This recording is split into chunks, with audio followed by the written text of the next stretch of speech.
Hello दोस्तों, स्वागत है आपका मेरे YouTube channel let's study with Poonam में, जिसमें हम जीके जीएस से रिलेटेड टॉपिक के बारे में चर्चा करते हैं और आपके लिए नए नए विषयों को खोज कर लाते हैं।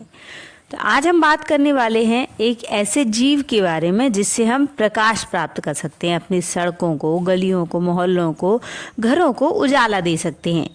तो चलिए वीडियो को शुरू करते हैं कि क्या कभी आपने सोचा है कि शैवाल से हम अपनी सड़कों को रोशन कर सकते हैं। कुछ वैज्ञानिक लंबे समय से इस विचार पर काम कर रहे हैं। यहाँ तक कि एक प्रोटोटाइप स्ट्रीट लैंप भी है जिसे शैवाल को अपने पावर स्रोत के रूप में उपयोग करके बनाया गया है।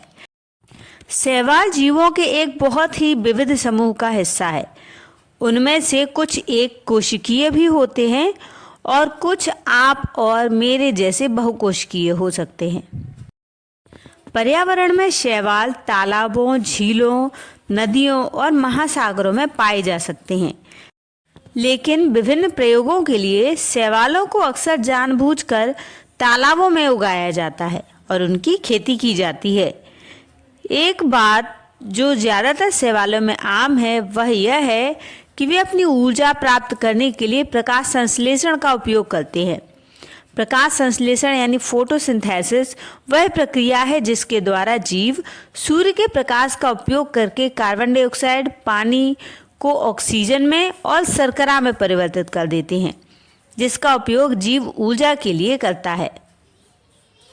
प्रभावी रूप से फोटोसिंथेसिस शैवाल को प्रकाश ऊर्जा को रासायनिक ऊर्जा में संग्रहित करने के लिए अनुमति देता है, जिसका वे उपयोग कर सकते हैं या उसे तरल वैज्ञानिक बिजली में परिवर्तित कर सकते हैं। तो शैवाल से लैंप क्यों बनाएं? एक सम्मोहक कारण यह है कि लैंप में मौजूद शैवाल वातावरण में कार्बन डाइऑक्साइड का उपयोग कर सकते हैं, इसे शर्करा और अन्य जटिल अणुओं में परिवर्तित कर सकते हैं, जैसा कि आप पहले से ही जान चुके हैं। अतिरिक्त कार्बन डाइऑक्साइड जलवायु परिवर्तन में एक महत्वपूर्ण योगदान है। लैंप को विकसित करने के लिए शोधकर्ताओं ने दावा किया है कि यह प्रति वर्ष वायुमंडल से 1 टन कार्बन डाइऑक्साइड हटा सकता है। एक सुझाव के अनुसार एक लैंप एक पेड़ से 150 गुने से 200 गुना कार्बन डाइऑक्साइड वातावरण से हटा सकता है। यह भी सुझाव दिया गया कि जब लैंप में शैवाल मर जाते हैं तो उन्हें काटा जा सकता है और जैव ईंधन के लिए उपयोग किया जा सकता है। कुछ शैवालों की प्रकाश प्रतिक्रियाएं स्थलीय पौधों से भिन्न होती हैं, क्योंकि इनमें से कुछ प्रकाश प्राप्त करने के लिए विभिन्न वर्णकों का उपयोग करते हैं। क्लोरोफिल मुख्य रूप से नीले और लाल प्रकाश को अवशोषित करते हैं, क्योंकि कैरोटीनॉइड मुख्य रूप से नीले और हरे प्रकाश को अवशोषित करते हैं। शैवाल एक सरल जीव हैं।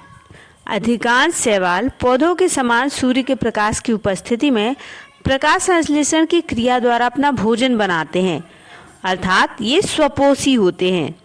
ये एक कोशिका से लेकर बहुकोशिकीय अनेक रूपों में भी हो सकते हैं, परंतु पौधों के समान इनमें जड़, पत्तियां इत्यादि रचनाएं नहीं पाई जाती।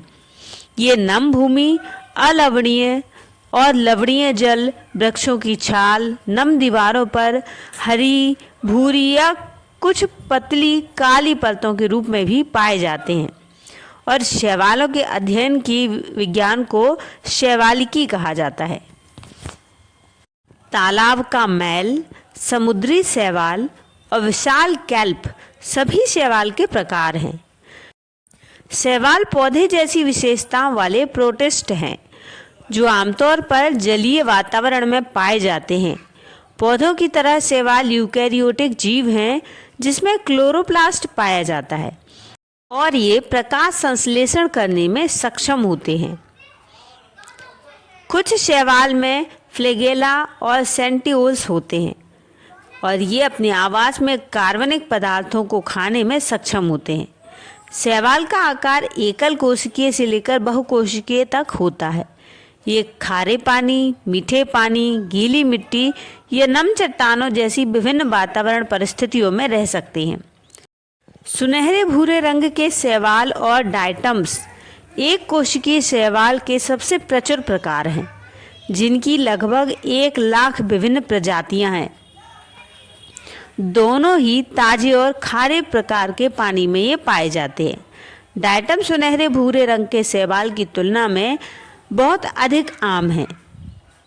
समुद्र में पाए जाने वाले कई प्रकार के प्लवक से बने होते हैं। कोशिकीय भित्ति के बजाय डायटम सिलिका सेल से घिरे होते हैं। तो इस वीडियो में हमने शैवाल के बारे में जाना, शैवालों से बनने वाले लैंप के बारे में जाना। तो यदि आपको हमारा वीडियो पसंद आता है तो चैनल को लाइक, शेयर, सब्सक्राइब ज़रूर करें। धन्यवाद।